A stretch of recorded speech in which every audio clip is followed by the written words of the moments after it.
What's going on, guys? This is VinylicPuma, back with another video, and today I'd like to go back to Borderlands 2 and go over what I think are some of the best pearlescents in the game. Now, before we start, this video is going to be going over what I would consider to be the best pearlescents in Borderlands 2, and for the sake of simplicity, since a lot of pearls essentially have the same drop locations, I'm going to be going over where these items drop now, as opposed to constantly repeating myself throughout the entire video. For Generation 1 pearlescents, and I'll let you know which entries on this list are Gen 1s, these can be acquired from either Legendary Loot Midgets or Oh My God What the Heck at OP8 on Digistruct Peak. Of the two, I'd recommend farming Loot Midgets since you don't have to be at OP8, and so you don't have to slog through all of Digistruct Peak.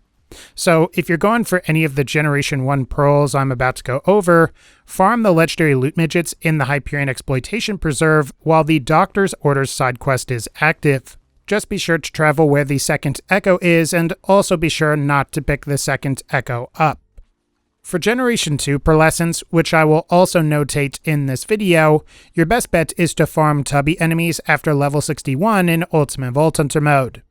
Now, Tubbies can spawn at a wide variety of locations, but you may find your best bets are to try and come across Tubby spider ants that are behind Ellie's garage in the dust, or just by coming across Tubby skags in either the Arid Nexus Badlands or Arid Nexus Boneyard. You can also find them in other places too. Just be sure you're at level 61 or higher in Ultimate Vault Hunter mode, and you should get Tubbies to appear. Also, and one more thing before we start, if you liked this video and it helped you, definitely smash the like button, as that really helps the channel out. And otherwise, I guess we'll just jump on in here with entry number 8, and that's going to be the Unforgiven Pistol. Now, normally, I would talk a lot of crap about this gun, and to be fair, I do think it's nowhere near as good as it was in Borderlands 1, and it's not even as good as something like the Maggie in Borderlands 2, which is technically supposed to be more common due to its lower rarity. All of this said, though, you may find that you can get a lot of use out of the Unforgiven on someone like Maya, who can phase lock enemies, which makes performing the necessary criticals with the Unforgiven much easier. I'd say that's pretty important, since a big part of what makes the Unforgiven good or decent is its high crit bonus and above average base damage. While you may not always be able to one-shot enemies with the Unforgiven, you can usually make short work of most mobs in about 2 or 3 shots. Plus, if you're concerned about the Unforgiven's admittedly lacking fire rate, you can always get around it by equipping a Sheriff's Badge, which will improve its DPS and slightly improve the base damage. In general, though, while I think we can agree that the Unforgiven isn't ideal or anywhere near as ridiculous as its Borderlands 1 counterpart, you may find it surprisingly decent for mobbing, provided you set yourself up to make performing criticals as easy as possible. Otherwise, and if you want this thing, it's like all of the other Generation 1 pearlescents, so be sure to farm those Legendary Loot Midgets. Number 7. The Godfinger Sniper Rifle. While a certain other pearlescent sniper is pretty well known for being awful, I'd say the Godfinger is actually pretty good. Granted, I would recommend plenty of other snipers ahead of the Godfinger if you're looking for DPS or consistent maximum damage per shot, but for what it's intended for, which is super long-range sniping, the Godfinger is actually pretty great. This is because the Godfinger's special effect allows it to deal more damage the further the initial bullet travels, meaning that the further you are away from the enemy you're shooting at, the more damage you're going to be dealing. Additionally, you'll notice that after a certain distance, the initial projectile will split into 5, which can pass through targets like Zero's Bore does without the crazy damage bonuses that Zero's Bore would normally provide. What I think holds the Godfinger back from true greatness is that the developers decided to lower the weapon's base damage significantly. So much so that if you use it as a conventional sniper, you'll actually get less damage out of it when compared to many of the other snipers you probably already own. Plus, there's also the fact that it can be difficult to be at a far enough distance to make the Godfinger most effective, thus the Godfinger is ultimately reduced to being a niche sniper for super far distance shots, while you usually have a better option for up-close encounters. Hopefully this thing will return in Borderlands 3 and not have the damage penalty, but if you want it in the here and now, like other Generation 2 pearlescents, it can be acquired provided you're in Ultimate Vault Hunter mode at level 61 or higher from Tubby enemies. Number 6. The Stalker Pistol. The Stalker is the only Pearlescent in Borderlands 2 that retains its original rarity, weapon type, manufacturer, and original special effect that it had in Borderlands 1. All of the other returning weapons that were added as Pearlescents in Borderlands 2 either have changed rarities, changed weapon types, or there's something else that's different about them. As for the properties of the Stalker in Borderlands 2 though, the Stalker still carries its signature ricochet ability and in general sports high base damage and improved fire rate at the cost of what I would say is average accuracy and slow projectile speed. For the sake of a more clear comparison, you can look at the stats of both the Stalker and Stinger, and you'll notice that the Stinger is generally more accurate and has a slightly higher magazine size, while the Stalker is pretty much better in every other way. I think the biggest downside to the Stalker though, much like the Anarchist and Stinger, is that you can blow through your pistol ammo very quickly. Thus, it might be best to use a Hoarder class mod on Salvador if you plan on playing Salvador. Plus, I think you may have some issues with projectile speed, and if you're playing somebody like Maya or Zero, it might be a good idea to spec into Accelerate or Velocity to improve your chances of hitting enemies. Otherwise though, the Stalker is a pretty great flat-off pistol and is a Generation 1 Pearlescent, so be sure to keep an eye out for it while you're farming loot midgets. Number 5. The Sawbar Assault Rifle. The Sawbar is often misunderstood at first glance due to its niche status and slight learning curve. Unlike a lot of other assault rifles where you can pretty much pick them up and use them really effectively, the Sawbar tends to operate best when the player is at the proper distance to take advantage of its tripling effect, which can deal an impressive amount of damage to fire-vulnerable enemies. It also doesn't hurt that these tripled projectiles are unlisted, and thus, each projectile receives full amp damage from the B. This makes the Sawbar surprisingly powerful in situations where you can both maintain the proper distance, as well as maintain your full charge on your B shield. I'd say the biggest downside is that the Sawbar is Fire Elemental exclusive, which does limit its capability somewhat. After all, the ability to spawn in more elements would make the Sawbar a little bit more useful. In the end, as long as you maintain the proper distancing from enemies, I think you'll find that the Sawbar works surprisingly well, and like the Stalker, it's a Generation 1 Pearl, so if you want one of these things, well, you know what to do. Number 4. The Carnage Shotgun. So the Carnage is a returning weapon from Borderlands 1.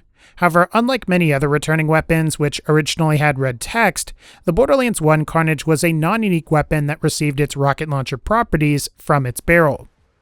Interestingly, the Carnage barrel could appear on various legendaries in the first Borderlands, resulting in Carnage variants of the Bulldog, Hydra, and Defender to just name a few. Sadly, this Carnage variant property didn't carry over to Borderlands 2. However, and on the upside, the Carnage is now a Pearlescent that, functionally speaking, is pretty similar to the original. After all, it fires rockets that sport massively increased damage and cover a large blast radius, making it a great choice if you want an explosive shotgun. In fact, I think it's arguably a bit better than the original Carnage, since it's a bit more accurate and overall feels a lot more responsive. That said, I think I would have to recommend the Carnage more so for Krieg than other characters. This is because the Carnage doesn't benefit from grenade damage bonus despite it dealing primarily splash damage. That and Krieg is capable of providing higher bonuses to explosive damage bonus than the other characters thanks to both the Strip the Flesh skill and the Crunch class mod, which again I think makes the Carnage more suited to him. While I wouldn't say it's the strongest Pearlescent or strongest shotgun in Borderlands 2, the Carnage is still a pretty great weapon provided you build around it correctly. And if you want one of these things, it's acquired in the same way many other Generation 2 Pearlescents are. So be on the lookout for this thing while you're farming tubbies. Number 3. The Butcher Shotgun. Now, I don't think it's any secret that Hyperion shotguns are pretty great in Borderlands 2, and while the Butcher does feature some significant differences from your average Hyperion shotgun, the way it changes up the formula is unique and makes it worth acquiring. Unlike other shotguns that sport the Torg barrel, the Butcher has a really low projectile count of 3 to 5 depending on the accessory you receive, but in turn achieves really high fire rate in addition to the unique ability of potentially having shots fired replenish the weapon's ammo capacity. This latter ability gives the Butcher the potential to fire a standard magazine of say 12 shots, while another time you can fire 20 or more, which is incredibly useful and makes this a great weapon for spamming a bunch of bullets. Plus, and given the nature of Hyperion weapons' reverse recoil, you can also achieve this with high accuracy, making this a great shotgun to use. Compared to other Hyperion shotguns, I'd say the Butcher ranks below the Conference Call and Interfacer since both of those shotguns are much better on criticals. However, the Butcher is certainly no slouch, and when paired with a Hoarder class mod on Salvador, you'll have a pretty hard time depleting all of your shotgun ammo. If you want a Butcher, it's a Generation 1 Pearl, so keep an eye out for those legendary loot midgets. Number 2. The Avenger SMG. The Avenger is like the Unforgiven, Carnage, and Stalker in that it's a returning weapon from Borderlands 1. However, unlike these weapons, which more or less retain a lot of their base characteristics, the Avenger is entirely different in Borderlands 2. Instead of being a combat rifle that regenerates ammo, the Avenger is an SMG that regenerates ammo and follows Tedior's gimmick of throwing the gun like a grenade upon reloading. Beyond that, and unlike most Tedior weapons which have a fairly conventional reload, the Avenger's reload is very unique as the player character will throw it like they would a bouncing Betty grenade, and after a period of time, the Avenger will explode. The upside to this is that the Avenger's unique reload makes it the strongest Tedior weapon in the game in terms of reload damage, as it's boosted by pretty much all damage bonuses, including bonuses from amp shields. The downside, however, is that the Avenger's reload is difficult to use, as the bouncing Betty nature doesn't cause the Avenger to explode on impact, meaning you'll have to have learned the proper timing and distance to use this thing properly. Even still though, and assuming you don't use the reload for combat all that much, an Avenger can be handy for its ammo regen, which can prove to be useful if you're using a lot of other Tedior SMGs. If you want one, the Avenger is a Generation 1 Pearl, so be sure to get to the Hyperion Preserve and farm some loot midgets. And finally, number 1, the Bekaa Assault Rifle. As far as Pearlescents go, I think it's fair to say that the Bekaa is arguably one of, if not the best Pearlescent in the game. Even though it's a non-elemental weapon and thus it can't be boosted by elemental relics for a multiplicative damage bonus, the Bekaa has the advantage of basically being able to fire 4 projectiles for the cost of 1. The way it works is that when you fire, the Bekaa has a projectile that flies at your target at normal speed, while a second projectile pauses and then starts to travel while splitting into 3. Thus, and as the red text of the gun says, you can essentially shoot them in the face twice. What also makes the Bekaa ideal is the fact that the Bekaa's secondary projectiles are unlisted, meaning you can pair this with the B-Shield and each secondary projectile will receive full amp damage. As you can imagine, this yields some pretty powerful results, and given the Bekaa's already high accuracy and high fire rate potential, you can potentially get a lot of DPS out of this thing, which makes it a great choice when going up against anything you can crit. Ultimately, the Bekaa is a great weapon, and like all other Generation 2 Pearlescents, it's acquired by farming tubbies. So if you want one, be sure to try and look for tubbies behind Ellie's garage in both Arid Nexus locations, or maybe you'll get lucky and find one randomly while traversing the game.